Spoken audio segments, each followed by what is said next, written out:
Hi guys, Jay Smith here. Welcome to the AskGolfNut channel. Today we're going to be talking about the swing, the golf swing. How do we make it as simple as we possibly can do? How do we do it in a way which is least things to go wrong?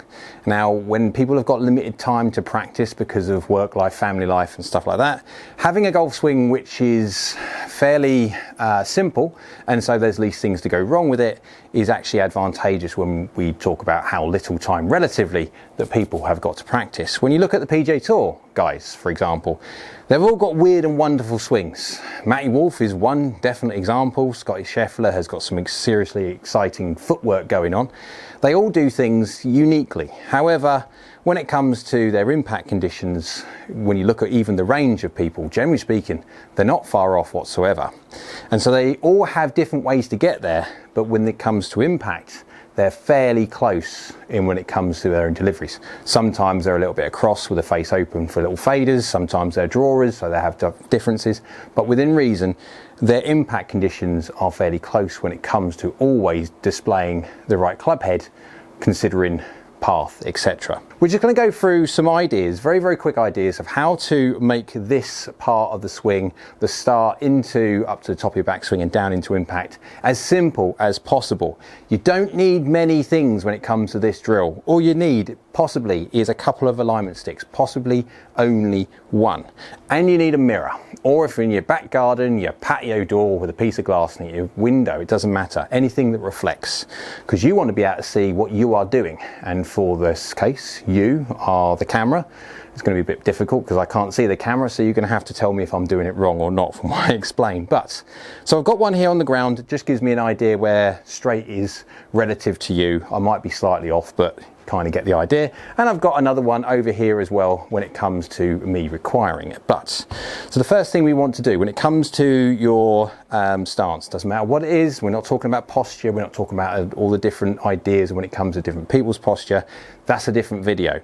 But if we're just talking about whatever posture you get, and the first move we want to see is we want to see that golf club come back into a position which is parallel, first parallel as such. And I don't want you to say, from your point of view, I'm guessing what you can see, but I'm guessing you can't see much shaft. What I mean by much shaft is you can't see loads of shaft there, you can't see loads of shaft like that. You can see that the head and hands are in line with parallel straight down to me. If you were like that, then the problem is with people that go that way. I've seen lots of people that have their hand and head path too far out. You can be a little bit, you can be both ways a little bit, but obviously aim to be as close to zero as such as you can. Because if you're offset like this, I've seen so many people that go up the top here, and then that can cause either over the top or massive rerouting those ideas. And no different when you pull it back, it can go back here and then over the top. Classic ideas. So we want to try and make our swing as boring as possible. And to do that, we get to first parallel like that. You can't see much shaft, you might be able to see a little bit of the shaft because the camera's a little bit slightly higher, but it doesn't matter. But from that point then, what we need is we need the stick. This being the stick. And I'll put this stick underneath the shaft, underneath the grip. There you go, like that, so it's behind it. And what we'll do the exact same thing again. So we get parallel to that point there, so I know kind of where I'm aiming.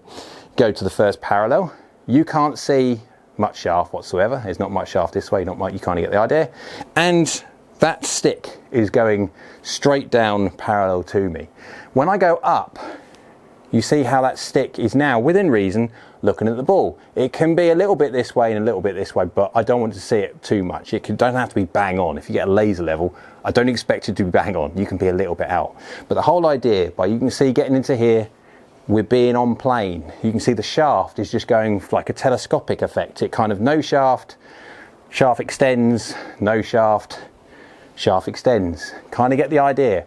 We're on plane. Now I can't stand the word plane, I'll be honest, because everyone has a different plane, if you want to call it, because we're talking about we're on an arc, and that arc is on an angle. And so people see that as plane, that's fine.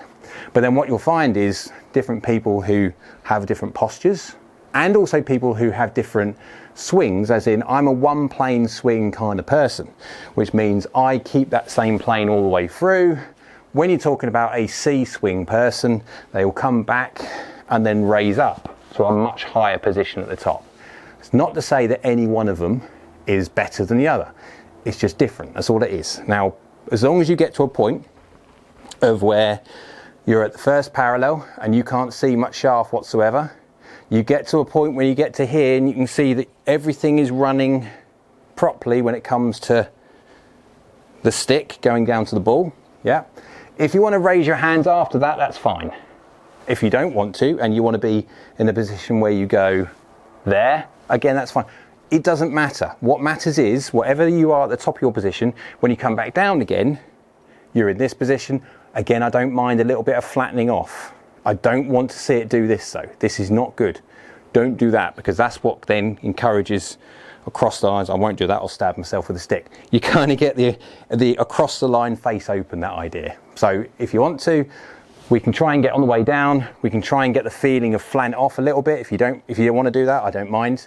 Obviously, if we can keep it nice and on plane, it's fine, it's best, because you can kind of get that feeling.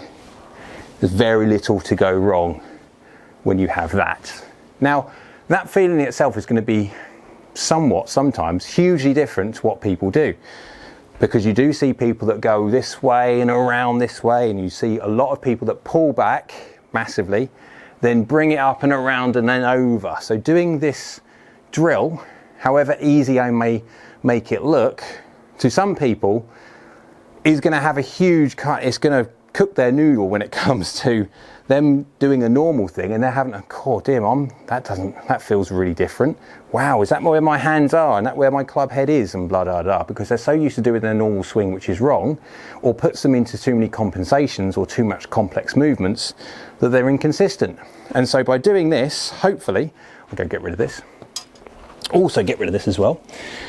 Once you start getting this going and getting practice with it, and practice, the drills are the most important thing. You've then got some chance about putting that into practice with obviously a full swing, full on purposeful delivery, and then all you got to do is work on strike. So what have I got? 160 yards. Let's see if we can put a decent swing on this one.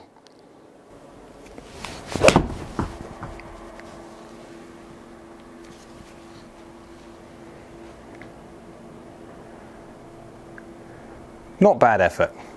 So from that one there, path was 0, face was 1 degree closed, and a fraction toey, but it's only a few yards, 2 yards offline. So as you can see, by putting those things in place, we can try and get a much more consistent swing. We can get something which is much more boring, much more, shall we say, less things to go wrong, rather than having complex movements which we need to compensate for, which then compromises our ability to be able to consistently deliver a boring golf club face and path to get that golf ball going somewhere near target. So hope you liked the video. If you did, go on, thumbs up. YouTube's like this, so do I. Down there is a subscribe button. It's free and it's great for the channel. If you could do that, that'd be brilliant. Next to it is a bell icon. That's a notification bell, and if you click that one, that'll let you know next time I upload another video. So I hope you're well, and we'll see you again soon.